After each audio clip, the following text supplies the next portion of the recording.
Hello and welcome to the Nope Coach podcast. I'm Suzanne Kohlberg. This is episode 498, Growth Pokes the Old Bruise. Before I dive in, I'm just taking a pause for applause. Episode 498. That's a lot of episodes. And I know some of you have been here since the beginning. Shout out, you know who you are. I appreciate the emails. I appreciate the messages. It's thanks to you that this show keeps going. And if you're new, welcome, welcome. If this is the first one that you're catching, I'm so glad that you're here.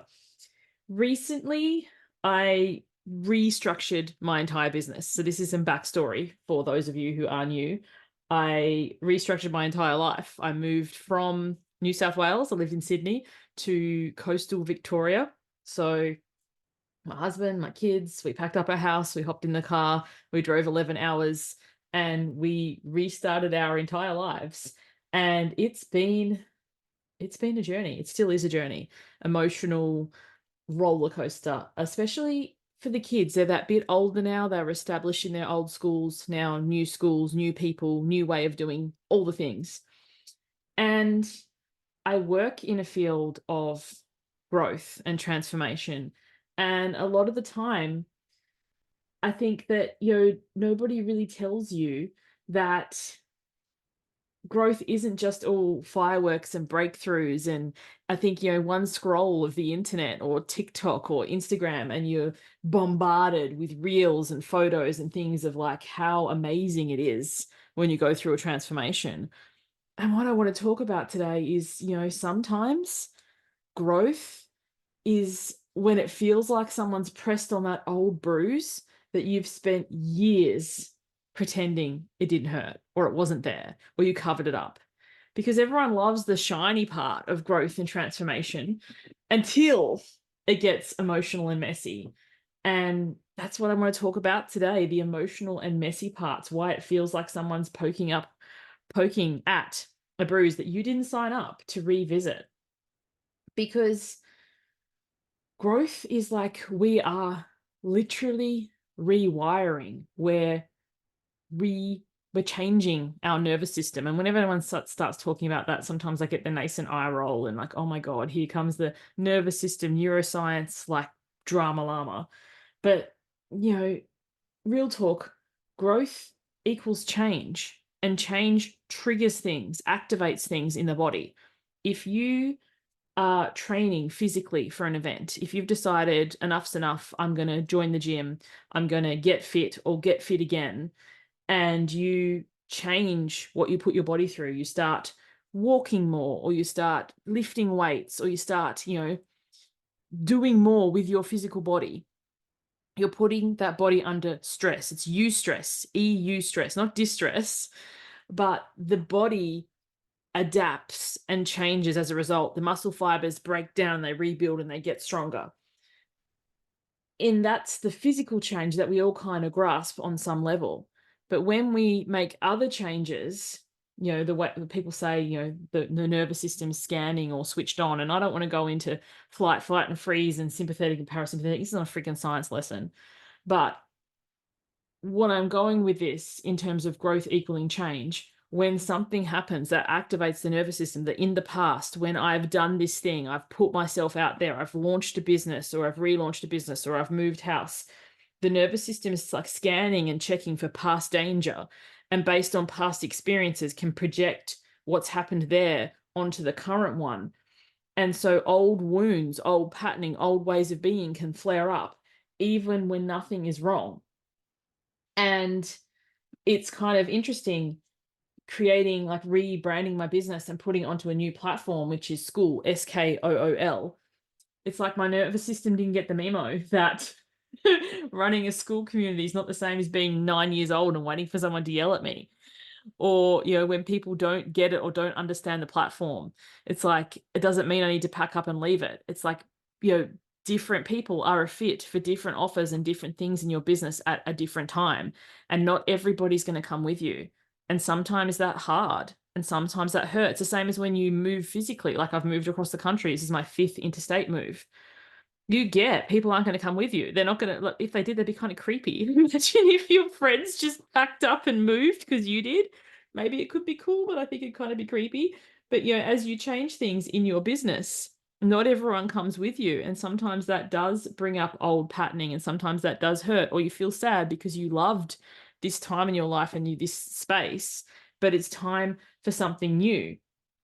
And the reason this is, pertinent front of mind for me right now is I've had a couple of people today like just leave the community. And I have different tiers to my community. There's free and there's paid, and this is the free level. So it's a kind of, if you don't run a community but you've got a business and you send an email list when somebody unsubscribes, like, to me now that doesn't bother me, because I get it.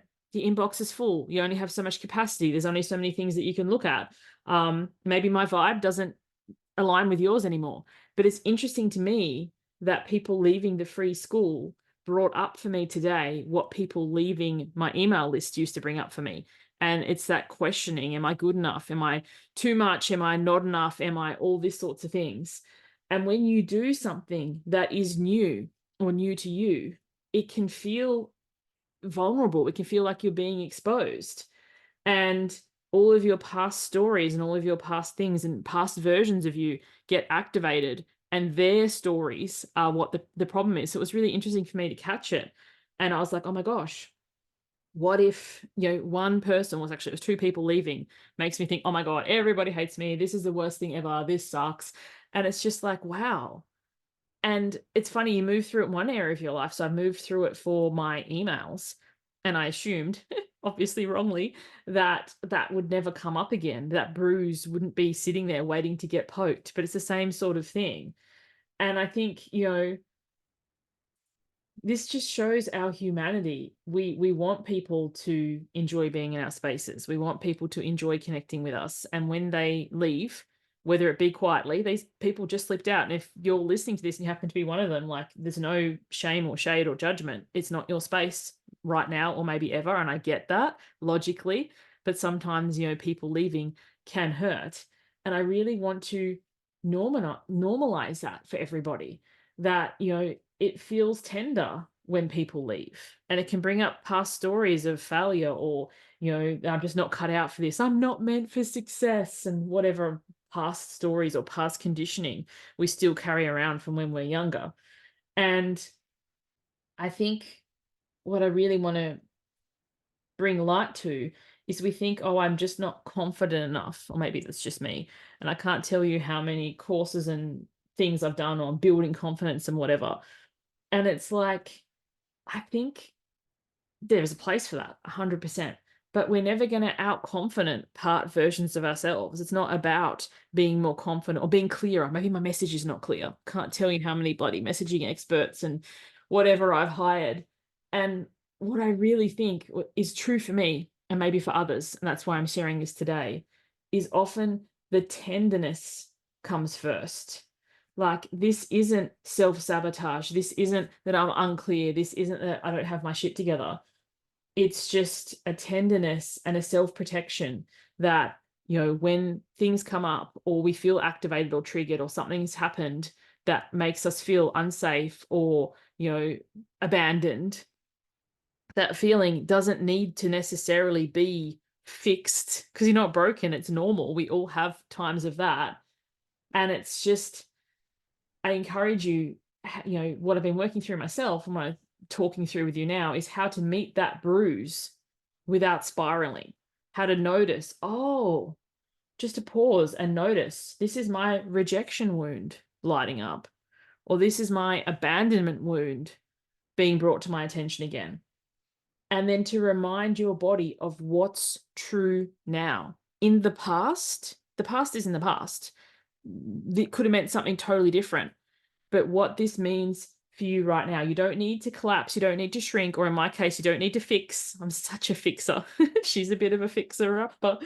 But just to notice, to witness, to breathe through it, to let the discomfort ride shotgun instead of driving the car.